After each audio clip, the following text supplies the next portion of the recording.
Good evening all of you, good evening.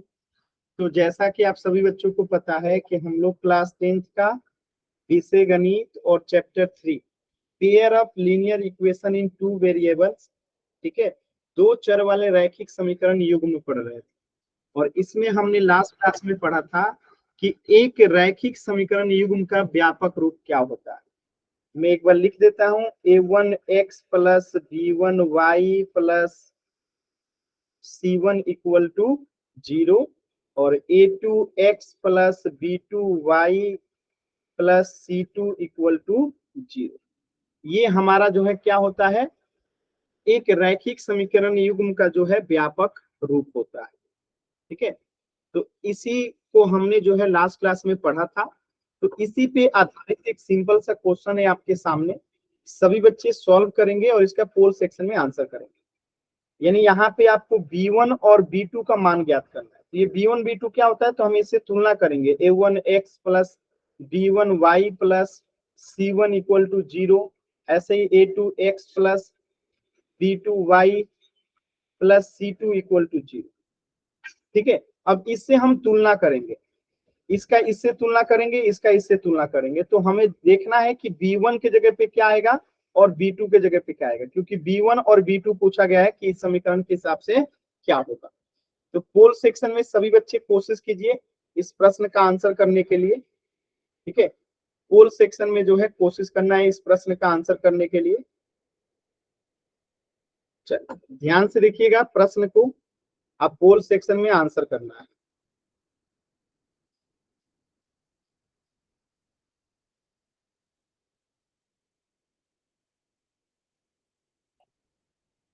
चलिए कोशिश कीजिए सभी बच्चे।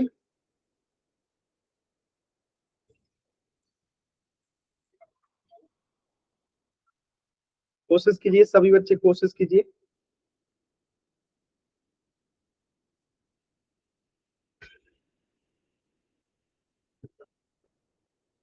एकदम ध्यान से कोशिश कीजिए। ये आपने लास्ट क्लास में पढ़ा था। वेरी गुड, सही उत्तर आ रहा है ज्यादातर बच्चों का। कोशिश कीजिए सभी बच्चे। Good evening sir. Good evening, mic mute रखिए। पोल सेक्शन में आंसर कीजिए सभी बच्चे।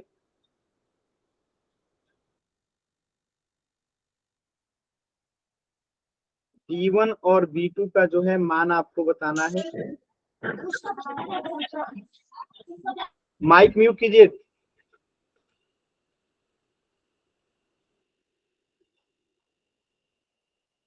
कोशिश कीजिए सभी बच्चे। बार बार आप माइक ऑन कर रहे हैं, देखिए मुझे मजबूरन आपको क्लास से बाहर करना पड़ेगा। प्लीज माइक ऑन मत कीजिए।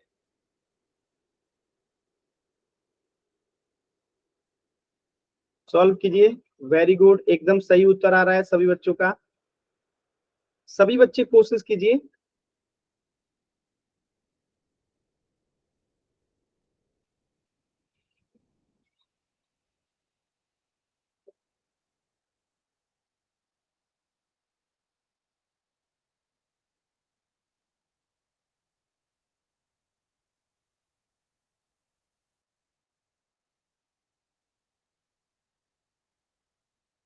चलिए लास्ट के 20 सेकेंड, कोशिश कीजिए लास्ट के 20 सेकेंड।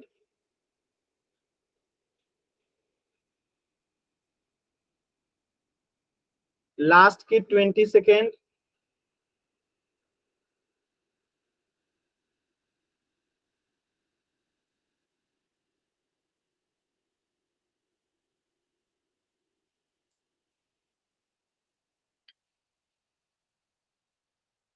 लास्ट के 20 सेकेंड।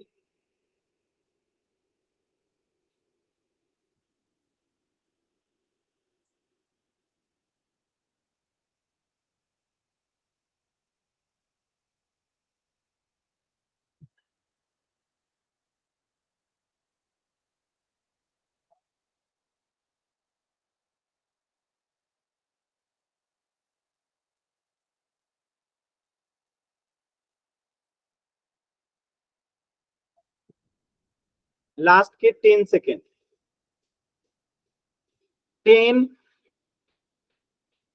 9, 8 7 6 5 4 3 2 1।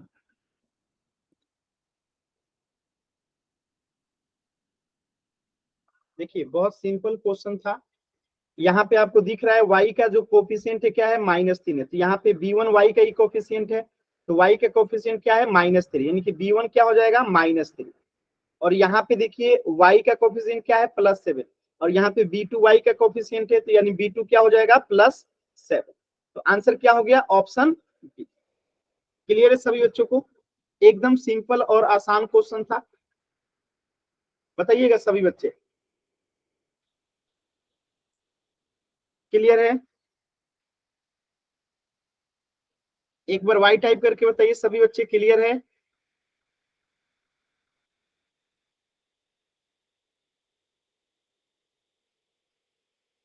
चलो वेरी।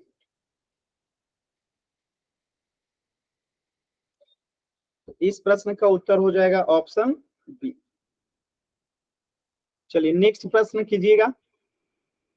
एकदम ध्यान से क्वेश्चन को समझिए और समझ के पोल सेक्शन में आंसर कीजिएगा। यहाँ पे समीकरण दे रखा है 7 बराबर 4x माइनस 3y, और इसे ax plus B Y plus C equal to 0, यानी कि एक सामान्य रैखिक समीकरण के युग में आपको लिखना है और b का मान बताना है कि क्या आएगा। पोल सेक्शन एकदम आराम से कीजिएगा, ये हमने लास्ट क्लास में पढ़ा था।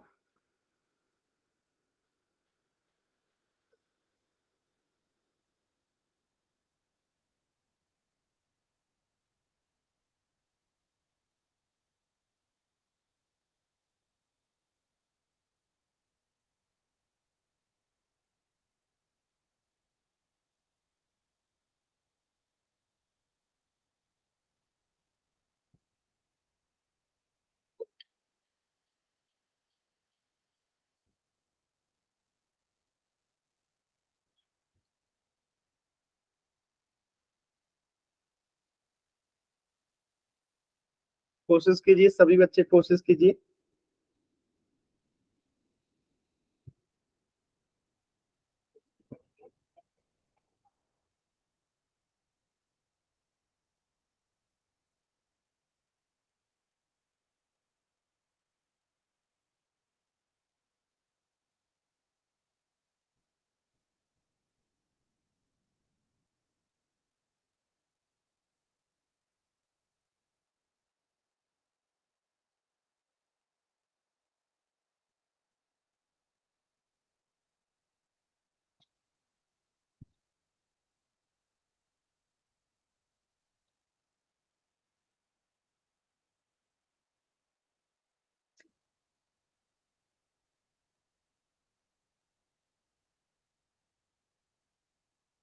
कोशिश कीजिए सभी बच्चे, एकदम ध्यान से देखिए, आराम से कीजिएगा तो हो जाएगा। ठीक है, एकदम ध्यान से करना है।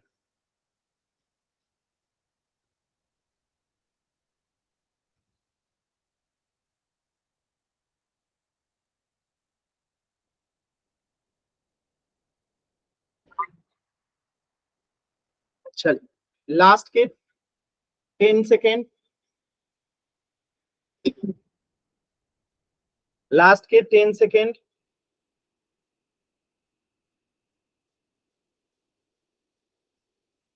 10 9 8 7 6 5 4 3 2 1।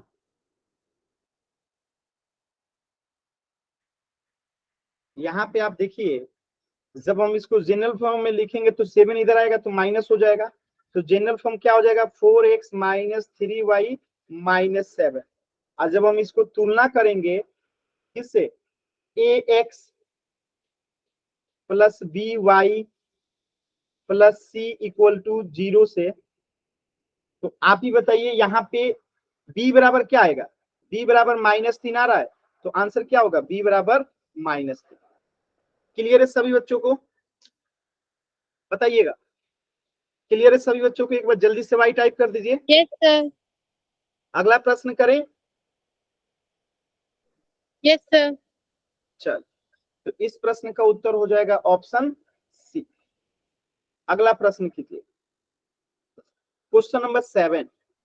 एकदम ध्यान से देखिएगा, यहाँ पे भी हम पहले सामान्य रूप लिख लेते हैं, a1x plus b1y plus c1 equal to 0, और इसके लिए भी लिख लेते हैं a2x plus b2y plus c2 equal to 0। अब आपको बताना है कि यहाँ पे b1 का मान क्या होगा और b2 का मान क्या होगा। ये b1 और ये b2 कंपेयर कर लीजिए, b1 के जगह पे क्या है और b2 के जगह पे क्या है। आप पोल सेक्शन में आपको आंसर करना है, तो एकदम ध्यान से देखिएगा। इस टाइप का आज पहला क्वेश्चन इसी टाइप का था।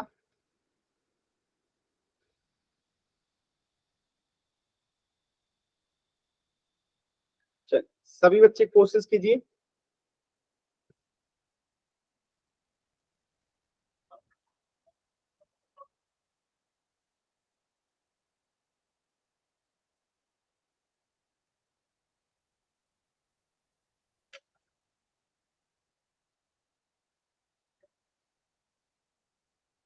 Very good answer, very good. सभी बच्चे एकदम सही कर रहे हैं, वेरी गुड। कोशिश कीजिए सभी बच्चे, कोशिश कीजिए, एकदम सही आंसर आ रहा है। आराम से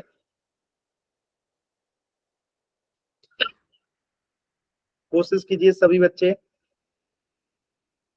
वेरी गुड।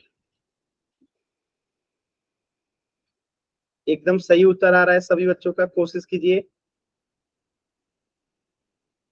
आप लोग कोशिश कीजिए, एकदम सही उत्तर आएगा। आप लोग पहले ही सोच लेते हैं कि हमारा गलत हो जाएगा और आप आंसर नहीं करते हो। आप आंसर करो, गलत की चिंता आप करो। कभी कभी हम गलत करके भी सीखते हैं, तो इसकी चिंता मत कीजिए कि गलत हो जाएगा। आप बस कोशिश कीजिए।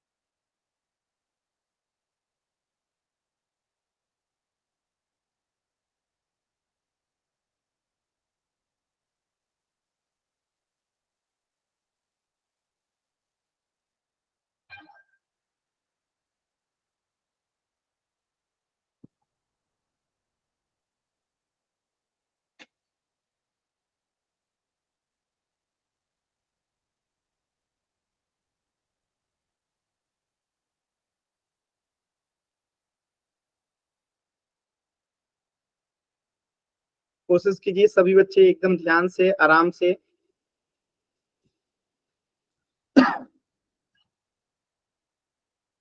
Very good. लास्ट के 20 सेकंड है, लास्ट के 20 सेकंड है इस प्रश्न के लिए।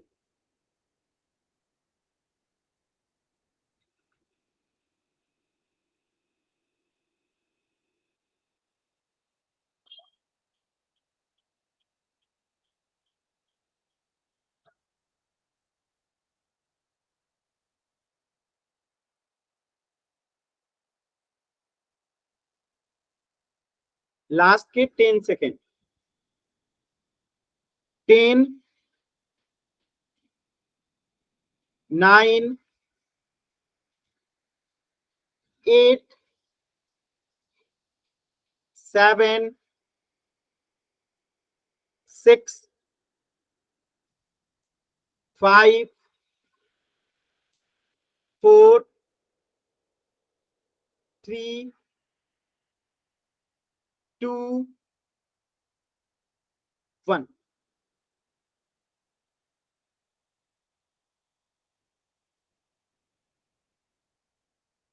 ध्यान से देखिएगा, यहाँ पे क्लियर दिख रहा है कि b1 क्या है? y का कोफिशिएंट है, y का गुणांक है। तो यहाँ पे भी y का गुणांक क्या है? +3। y का गुणांक क्या है?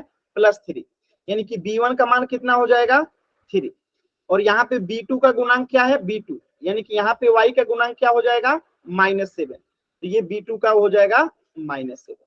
एकदम सिंपली कंपेयर करके देख लेना था। क्लियर है सभी बच्चों को? एक बार सभी बच्चे y टाइप कीजिए। क्लियर है? अगला प्रश्न करें हम लोग।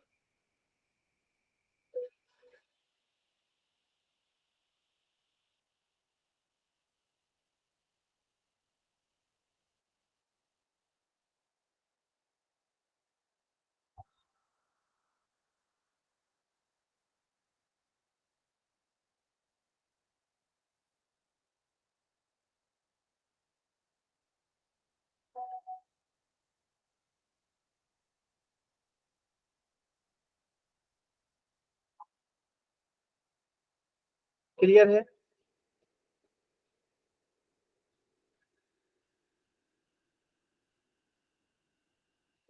चलो वेरी गुड। तो इस प्रश्न का उत्तर क्या हो जाएगा? Option C. Option C. अगला प्रश्न कीजिएगा, क्वेश्चन नंबर 8। एकदम ध्यान से, ठीक है, एकदम ध्यान से कीजिएगा।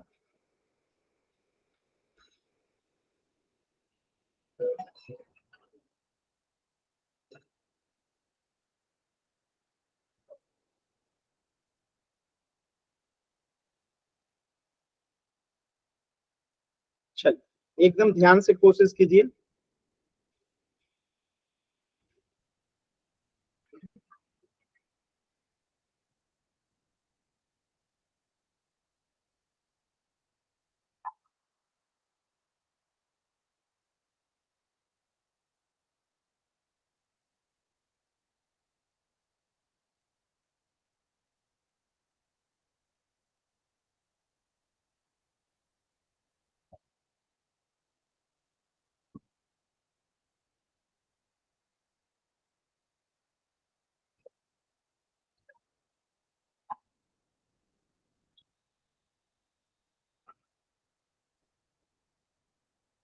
Very good. आंसर कीजिए सभी बच्चे एकदम ध्यान से। यहाँ पे आपको देखना है, ये आपको जो दे रखा है इसको इस रूप में लिखना है और आपको ए बी सी का मान बताना है। ए बी सी का मान जो है बताना है।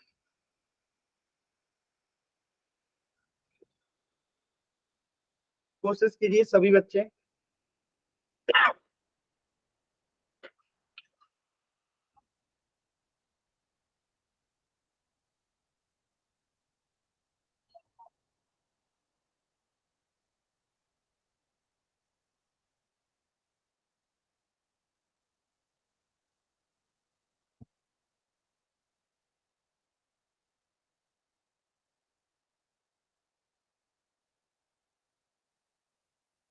वेरी गुड, कोशिश कीजिए।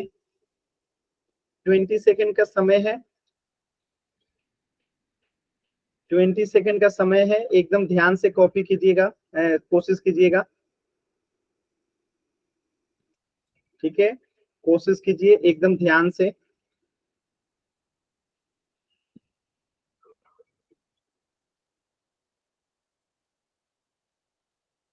लास्ट के 15 सेकेंड।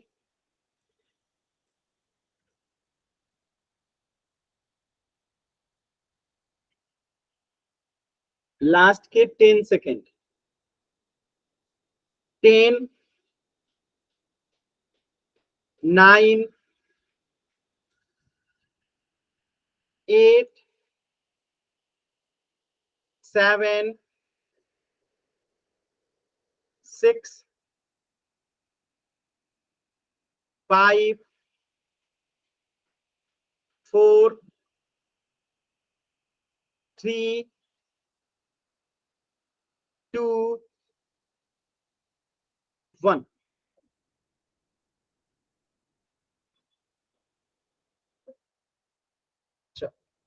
देखिए एकदम ध्यान से चीजों को देखिए। यहाँ पे रूट एक्स ऑलरेडी इधर में है। अगर दोनों एक तरफ रहता ना तो हम उधर ही थर्ड टर्म को ले जाते, लेकिन जब इधर में लेफ्ट साइड में एक्स है तो हम बाकी टर्म को भी लेफ्ट साइड में लेके आएंगे। तो रूट 2x तो इधर ही रहेगा। अब 7y इधर आएगा तो -7y हो जाएगा। और ये -9 इधर आएगा तो +9 हो जाएगा और इक्वल टू 0 हो जाएगा। अब हम इसको तुलना करेंगे ax plus B Y plus C से, तो आप यहाँ पे देख सकते हैं कि a का मान क्या हो जाएगा √2, a का मान क्या हो जाएगा √2, b का मान क्या हो जाएगा -7 और c का मान क्या हो जाएगा +9। तो आंसर क्या हो जाएगा ऑप्शन बी। क्लियर है सभी बच्चों को? बताइएगा, क्लियर है सभी बच्चों को? एक बार यस जल्दी, सर। एक बार वाई टाइप कर दीजिए सभी बच्चे जल्दी से, डाउट है तो एन टाइप करेंगे।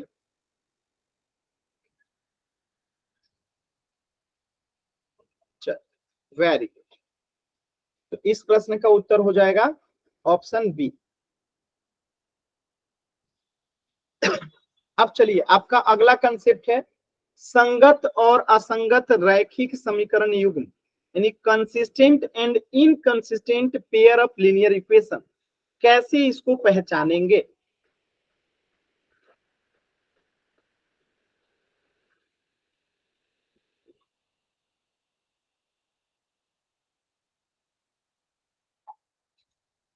ठीक है, कैसे इसको पहचानेंगे? तो एक सिंपल सा सवाल है यहाँ से कि क्या हम समीकरण को देखकर बता सकते हैं कि रेखाएं कैसी होंगी और समीकरण युग्म के कितने हल होंगे?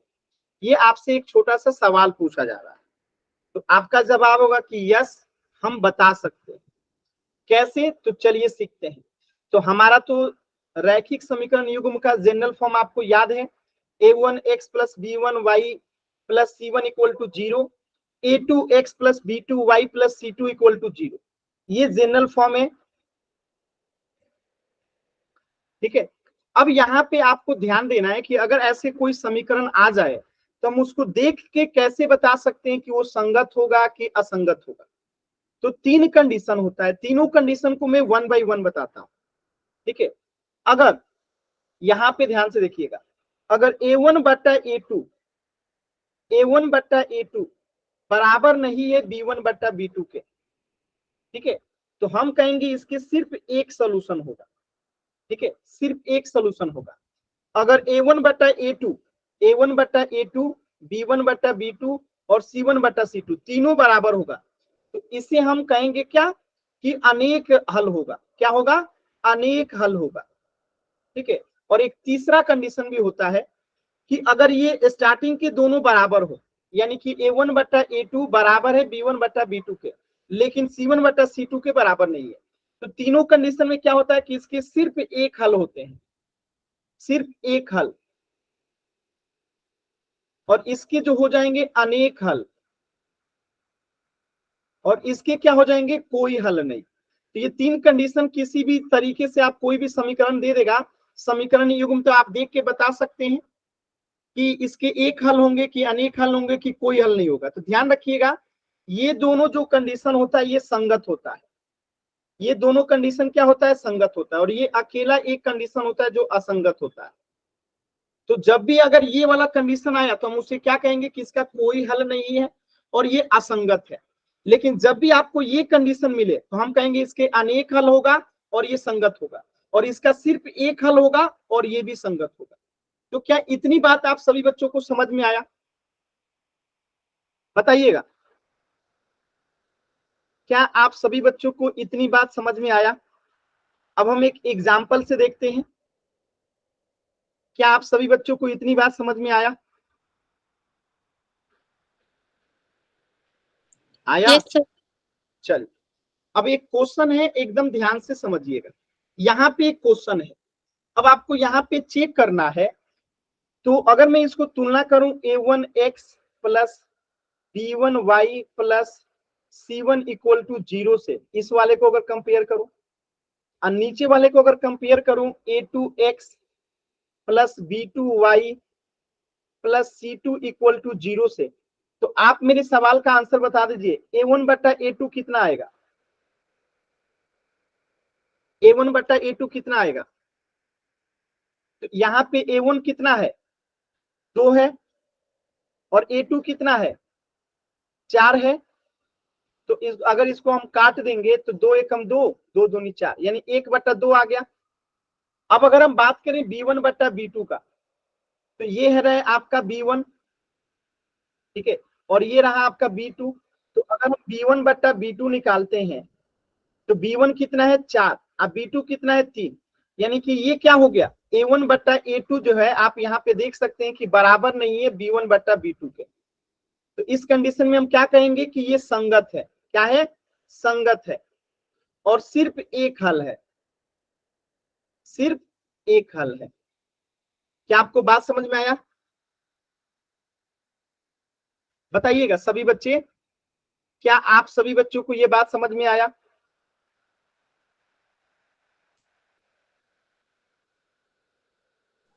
Yes sir. कोई दिक्कत किसी बच्चे को यहां तक? अब आपसे यहां से इसका ग्राफ भी पूछा जा सकता है कि इसका ग्राफ कैसे बनेगा। देखिए इसका ग्राफ कैसे बनेगा, एकदम ध्यान से समझिएगा। तो जब भी ये कंडीशन होता है ना, तो ये क्या होता है, संगत होता है, और इसके केवल एक ही हल होता है, यानी कि अद्वितीय हल होगा। क्या होगा? केवल एक हल, यानी कि अद्वितीय, यानी सिर्फ एक ही हल होगा, और वो संगत होता है। और इसका ग्राफ क्या बनता है? एक प्रतिच्छेदी रेखा। और जब भी प्रतिच्छेदी रेखा बनता है, यानी इसके सिर्फ एक ही हल होता है, जिस बिंदु पे ये एक दूसरे को कट करते हैं। तो क्या इतनी बातें आप इस केस 1 से याद रखेंगे कि जब भी दो समीकरण युग्म दिया गया हो और उसमें A1 बटा A2 बराबर नहीं है B1 बटा B2, तो हम उसे संगत कहेंगे और कहेंगे कि केवल इसके एक ही हल होगा, और इसका ग्राफ जो होगा प्रतिच्छेदी रेखा बनेगा। क्या आपको इतनी बात ध्यान रखना आसान होगा? Yes sir. दूसरा क्वेश्चन करें? Yes sir. चल दूसरा केस देखिए। दूसरा केस क्या है, यहां पे मैं आपसे जो पूछूंगा आप बताना।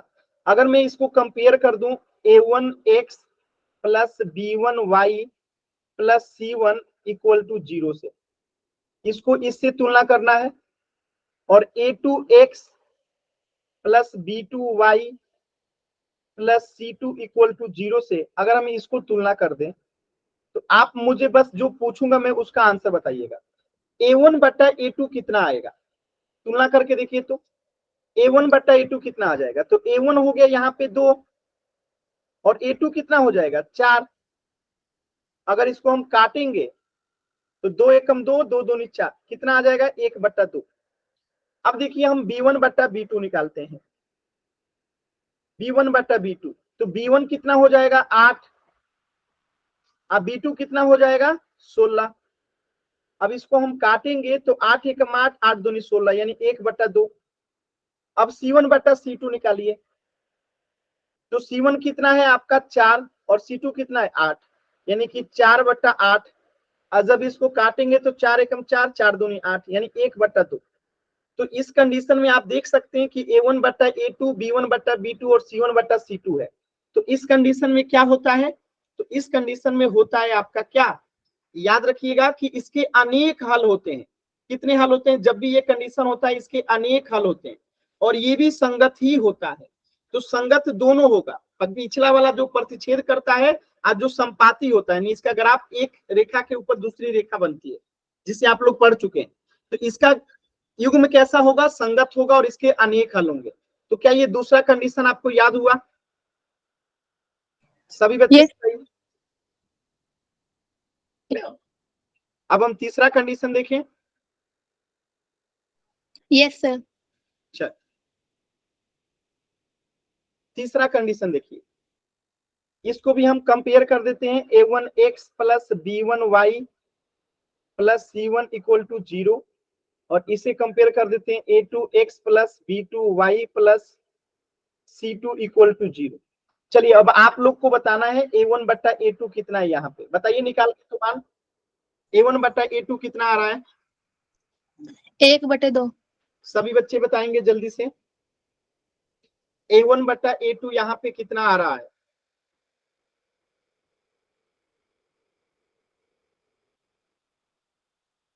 बताइए सभी बच्चे।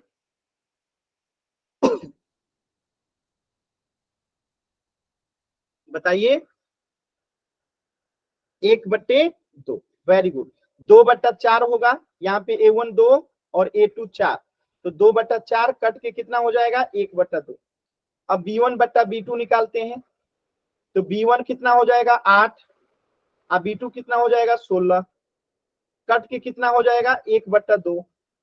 अब c1 बट्टा c2 निकालते हैं, तो c1 कितना हो जाएगा 4 और c2 कितना हो जाएगा 7, तो ये आ गया 4/7। तो आप देख सकते हैं कि यहाँ पे a1 बट्टा a2 बराबर है और ये बराबर नहीं है c1 बट्टा c2 के। तो इस कंडीशन में क्या होता है कि कोई हल नहीं आता।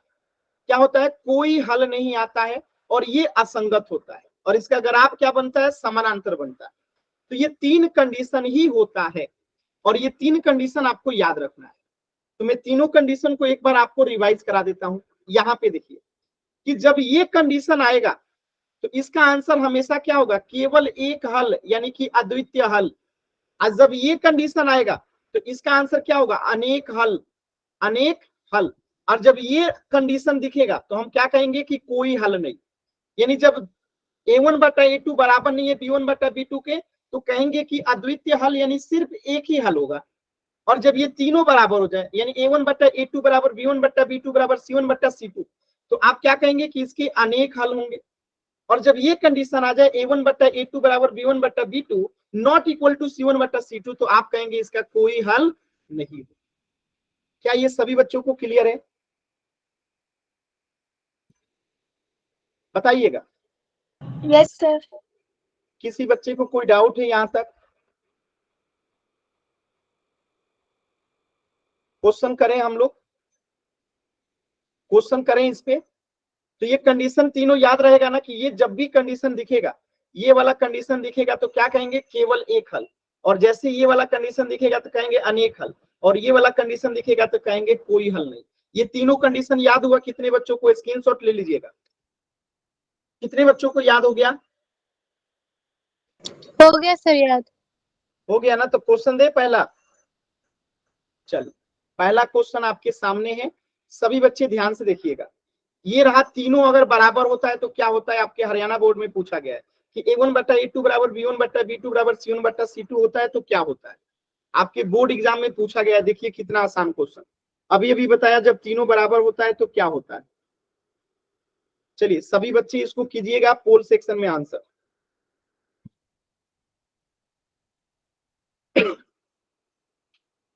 कीजिए सभी बच्चे एकदम आराम से।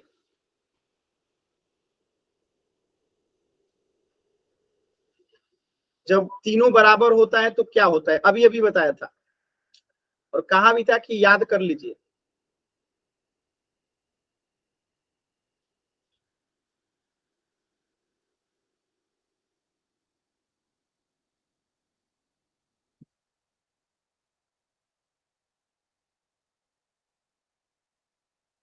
देखिए कुछ बच्चे अभी कंफ्यूज होने लगे, तुरंत बताओ, तुरंत गलती करते हैं आप लोग।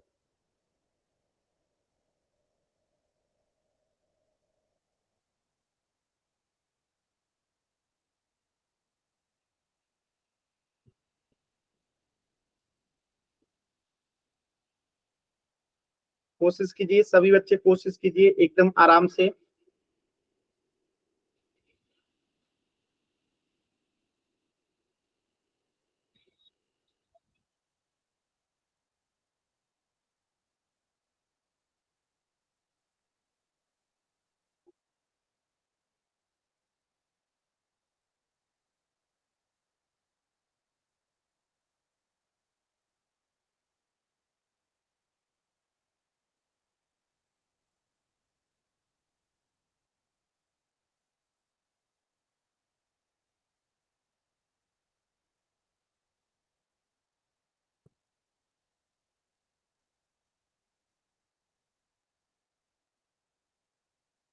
कोशिश कीजिए सभी बच्चे।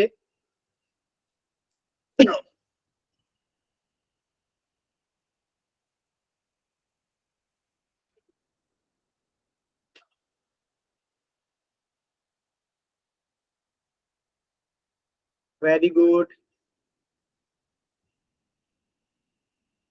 लास्ट के 20 सेकेंड, लास्ट के 20 सेकेंड।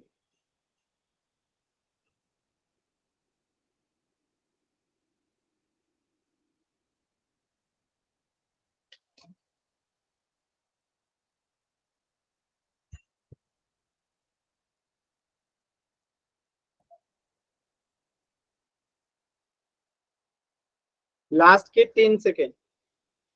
10, 9, 8,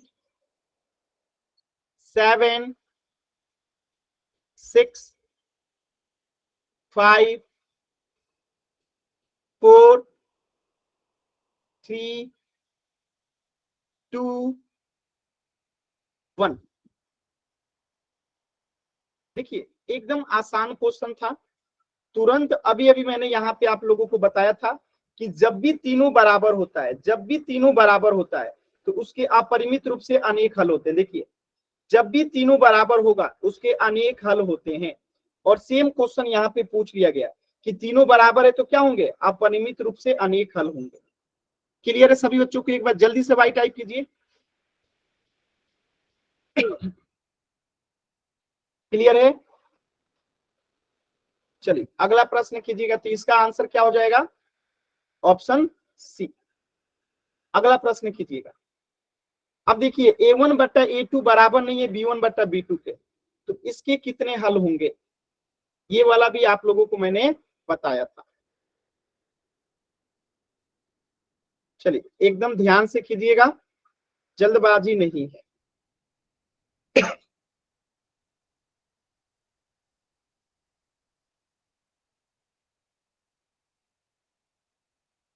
कोशिश कीजिए सभी बच्चे कि जब भी A1/A2 बराबर नहीं होता है B1/B2 के तो क्या होता है, कितने हल होते हैं।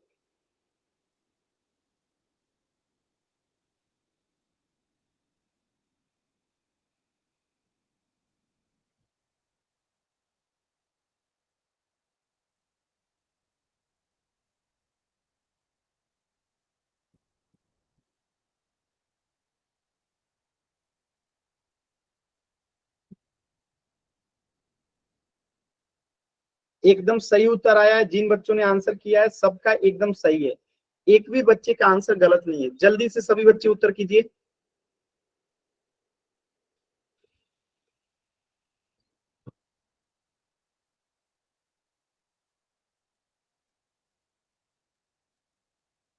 कोशिश कीजिए सभी बच्चे एकदम आराम से ध्यान से उत्तर करने का।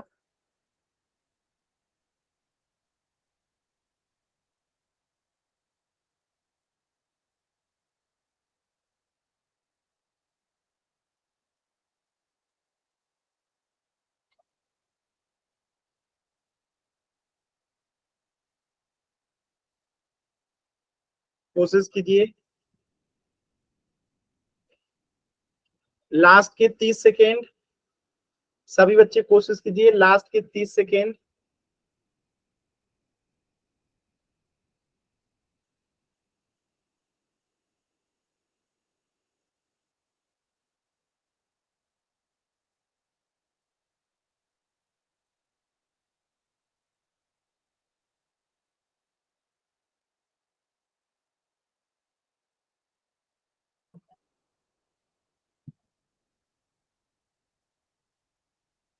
लास्ट के 30 सेकेंड।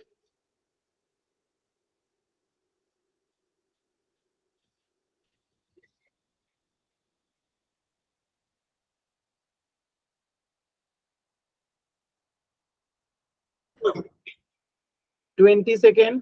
देखिए सभी बच्चे आंसर कीजिए, आप लोग कोशिश नहीं करते हैं, आंसर कीजिए पोल सेक्शन में। जब तक आप कोशिश नहीं करोगे कैसे पता चलेगा कि आप सही कर रहे हो कि गलत कर रहे हो? कोशिश तो कीजिए एक बार। लास्ट के 20 सेकेंड है, सभी बच्चे कोशिश करेंगे।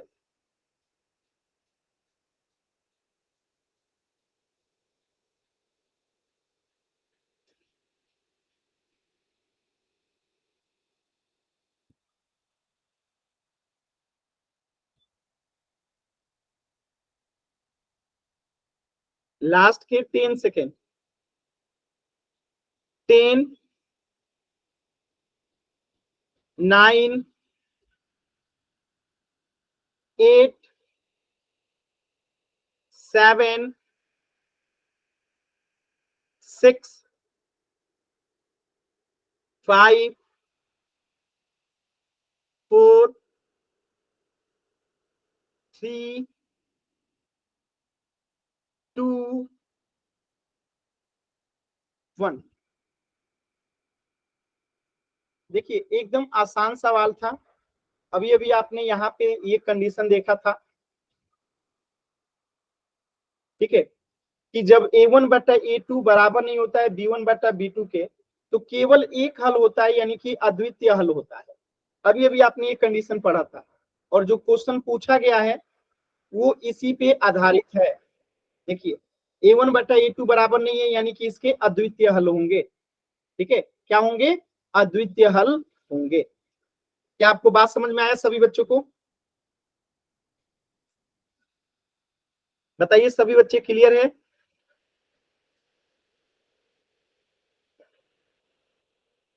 आसान है ना?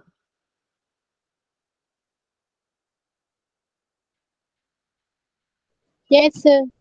Very good. चलिए अगला प्रश्न कीजिएगा। अब यहाँ पे देखिए दो रैखिक समीकरण युग्म दे रखा है। अब आपको इसका a1 बटा a2 निकाल के बताना पड़ेगा कितने हल होंगे। ठीक है, तो इसको कंपेयर कर दीजिए, a1x plus b2, sorry b1, एक सेकेंड,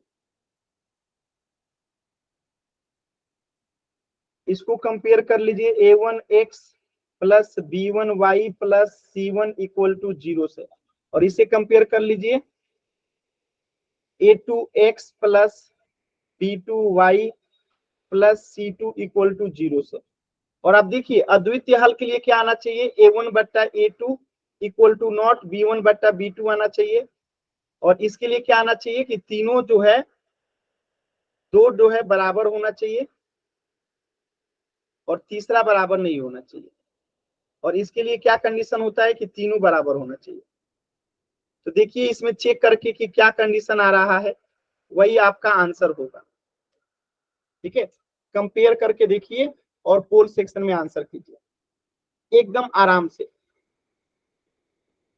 जल्दबाजी नहीं करना है, पूरे 3 मिनट का समय है, आराम से कीजिएगा। पोल में थोड़ा सा लेट दूंगा, आराम से सॉल्व कीजिए।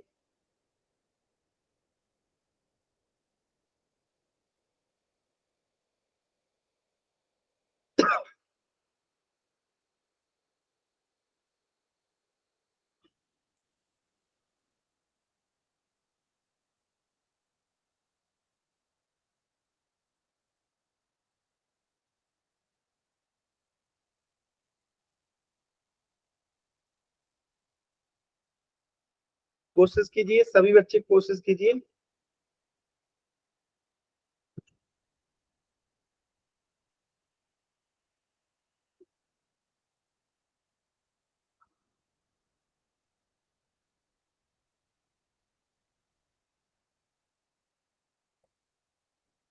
चलिए पोल सेक्शन में आंसर कीजिएगा,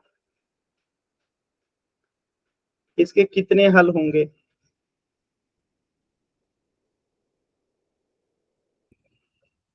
आराम से देखिए, तुलना पहले b1 बटा b2, a1 बटा a2, c1 बटा c2 निकाल लीजिए, तभी इसके आंसर निकल के आएंगे। बिना सोचे समझे आंसर कर रहे हैं, इसीलिए गलत हो रहा है। मैं बार बार कह रहा हूं कि पहले a1 बटा a2, b1 बटा b2, c1 बटा c2 निकाल लीजिए। तुक्का मार रहे हैं आप लोग, सिर्फ तुक्का मार रहे हैं, कोशिश ही नहीं कर रहे हैं आप लोग।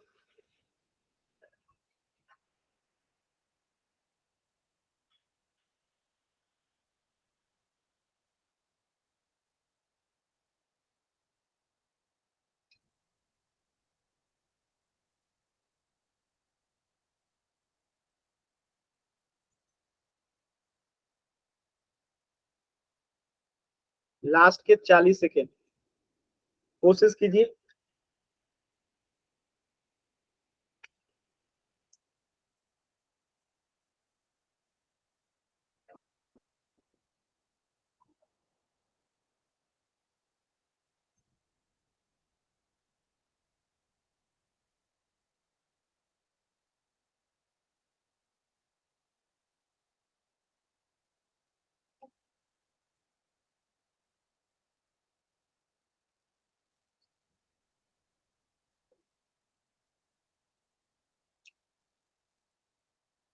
लास्ट के 20 सेकेंड, कोशिश कीजिए सभी बच्चे। लास्ट के 20 सेकेंड।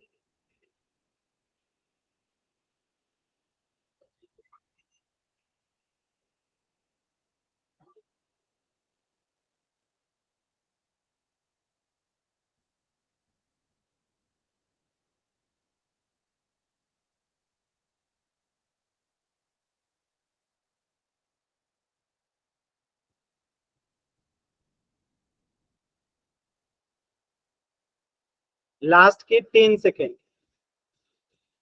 10, 9, 8, 7, 6, 5, 4, 3, 2, 1।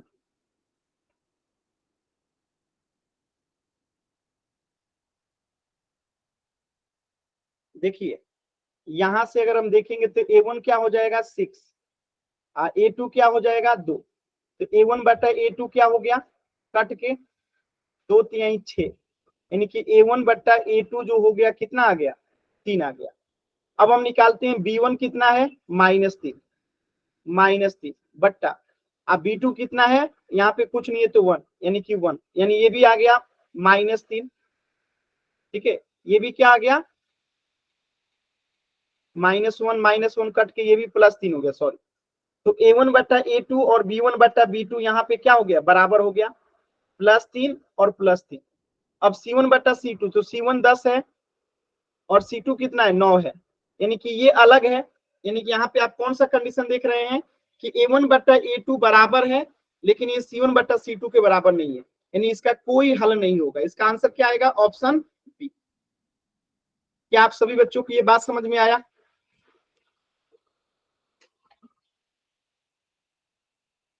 बताइएगा एक बार सभी बच्चे। Yes sir.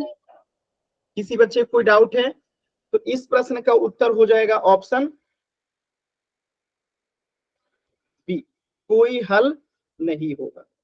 तो किसी भी बच्चे को कहीं से भी कुछ भी डाउट है तो अभी आप लोग पूछ लीजिए, इससे आगे जो है हम लोग नेक्स्ट क्लास में पढ़ेंगे। तो कुछ भी डाउट है कहीं से कुछ भी जल्दी से पूछ लीजिए, किसी भी बच्चे को कहीं से भी कुछ भी डाउट है पूछ लीजिए, पूछिए।